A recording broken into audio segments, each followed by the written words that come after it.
Cover करने जा रही हूँ 100 मार्क्स के इंग्लिश के ऊपर कि कौन से क्वेश्चन आपके एग्जाम में आने वाले हैं, जो कि मुंगेर यूनिवर्सिटी से बिलोंग करते हैं, जिनका सेशन 22 से 25 है। तो चलिए देखते हैं कि आपके एग्जाम में कौन से क्वेश्चन इंपॉर्टेंट है पार्ट 1 के लिए। सबसे फर्स्ट क्वेश्चन जो पूछा जाता है ना, वो पूछा जाता है आपका एक्सप्लेनेशन। एक्सप्लेन करने के लिए आता है, जो कि किसी दौ पे करना होता है। एक्सप्लेनेशन आएगा एनी टू, किसी दौ पे आपको एक्सप्लेन करना है। पहली बात ये आप कैसे करेंगे, ये आपका जितने भी प्रीवियस ईयर में पूछा गया है वो सारे को आप ट्रिक यूज करेंगे, वो सारे को आप पढ़ लेंगे, उसके बाद आप बनाएंगे कि आपसे बनता है या नहीं। सबसे मेन पॉइंट होता है कि आपका फॉर्मेट सही है कि नहीं, क्योंकि एक्सप्लेनेशन बनाने का भी फॉर्मेट होता है। This line have been taken from, this line have been taken from, इस टाइप्स करके कुछ रूल रेगुलेशन होते हैं। तो आप पहले वो जा करके पढ़ लीजिए कि एक्सप्लेनेशन होता है क्या, जो कि आपको डिस्क्रिप्शन बॉक्स में मिल जाएगा कि कैसे बनाया जाता है।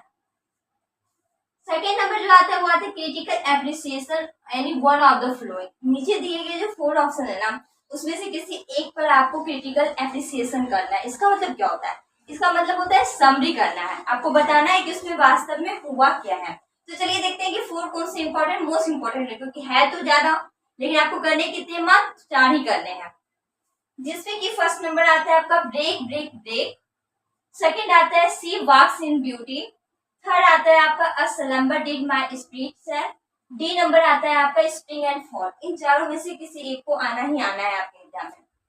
लेकिन हाँ, ये बात तय है कि आप चारों को अगर प्रिपेयर कर लेते हैं दैट्स गुड फॉर यू, क्योंकि जब आप इसको तैयारी करके जाएंगे तो इसमें से कोई एक आ जाएगा तो आप अच्छे मार्क्स ला सकते हैं।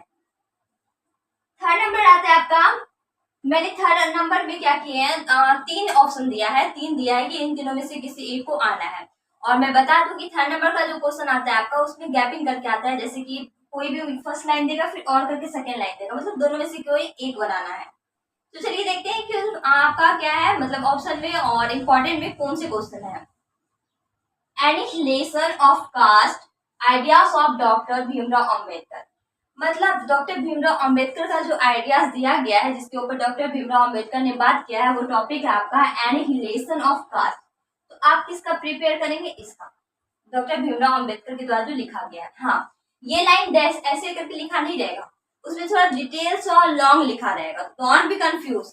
आप देख लेंगे कि एनिहिलेशन ऑफ कास्ट है और डॉक्टर भीमराव अम्बेडकर, क्योंकि अगर ये आता है तो डॉक्टर भीमराव तो आएगा ही, अगर डॉक्टर भीमराव आता है तो ये आएगा ही। तो आप क्या करेंगे, इसकी तैयारी कर लेंगे। सेकेंड जो मैंने ऑप्शन दिया वो दिया India, India our motherland, ideas of Swami Vivekananda. ये जो है ना, इंडिया आवर मदरलैंड, ये स्वामी विवेकानंद के द्वारा लिखा गया है, आपको इसको प्रिपेयर करके जाना है। थर्ड मैंने दिया है सुभाष चंद्र बोस के द्वारा लिखा गया है। क्या लिखा गया है, women's role in the national movement, कि औरत का जो भूमिका होता है ना वो नेशनल मूवमेंट में क्या है, वास्तव में क्या क्या औरत कर चुकी है, इनफैक्ट कर रही है, कितना आगे तक बढ़ रही है, किनके द्वारा बोला गया है, सुभाष चंद्र बोस के द्वारा बोला गया है। तो ये मैंने थ्री नंबर में 3 ऑप्शन दिए हैं। पहला दिया है डॉक्टर भीमराव अम्बेडकर के द्वारा, दूसरा दिया है स्वामी विवेकानंद एंड थर्ड दिया है सुभाष चंद्र बोस। क्वेश्चन थोड़ा लॉन्ग टेक्स्ट आएगा लेकिन यही रिलेटेड आएगा, क्योंकि ज्यादा लॉन्ग लिखना है तो मैंने शॉर्ट करके ही लिखा है। फोर्थ नंबर जो आएगा वो आएगा read the passage and give the answers. Passage को पढ़ करके आपको नीचे दिए क्वेश्चन का आंसर बताना है। जैसे कि कोई होल स्टोरी दिया रहेगा इतना दूर, उससे रिलेटेड ही नीचे क्वेश्चन दिया रहेगा। ये कंफ्यूज मत रहिएगा कि उससे हट करके देगा, जो भी क्वेश्चन देगा उस स्टोरी से मैचिंग रहेगा। तो आप उस स्टोरी को पढ़ लेंगे, उसके बाद आंसर बनाएंगे। अगर आप प्रैक्टिस करते हैं कि मतलब किस टाइप का स्टोरी आता है, आप बना पाते हैं या नहीं, तो ये आपका ज्यादा मार्क्स दिला सकता है आपके एग्जाम में। तो आप क्या करेंगे, प्रैक्टिस कीजिए पैसेज को पढ़ करके और उसका आंसर देने का, जो आपको गेस्ट पेपर में मिल जाएगा।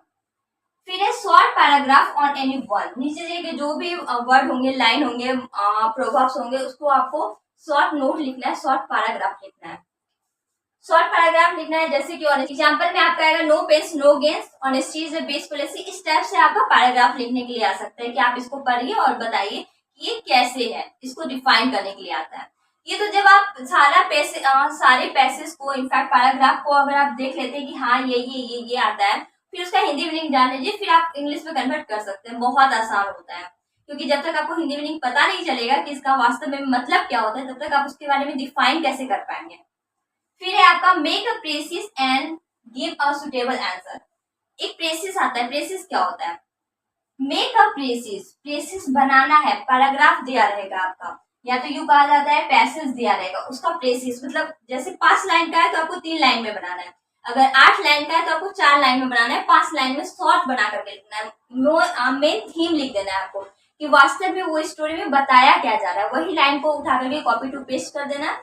और जैसे 5 लाइन है तो आपको 2 लाइन वहां से लिख दीजिए या 3 लाइन। उसके बाद क्या करना है, give a suitable answer, sorry suitable title होगा यहाँ, सुटेबल टाइटल डालना है कि इसका वास्तव में टाइटल क्या होगा अगर आप देंगे, क्योंकि जब भी आप कोई स्टोरी पढ़ते होंगे तो आप देखते होंगे कि हेडिंग दिया रहता है, टाइटल लिखा होता है कि हाँ ये टाइटल है, इसके बारे में हमको पढ़ना है। द सेम वे आप जब उस ट्रेसिस को पढ़ेंगे, ट्रेसिस को बनाएंगे पैराग्राफ से, फिर आपको समझ में आ जाएगा कि वास्तव में ये कहना क्या चाह रहा है। तो जो भी बार बार इंक्लूड किया रहेगा, जो भी वर्ड, जो भी कॉमन सेंस, तो उसको आपको टाइटल में के रूप में डाल देना है।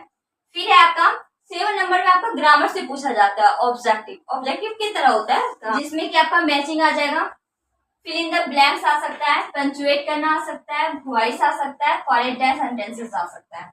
मैचिंग में आ जाएगा, कोई 5 राइटर्स दे देंगे, उसके द्वारा कौन सा लिखा गया है वर्ड उसमें मैचिंग करना है।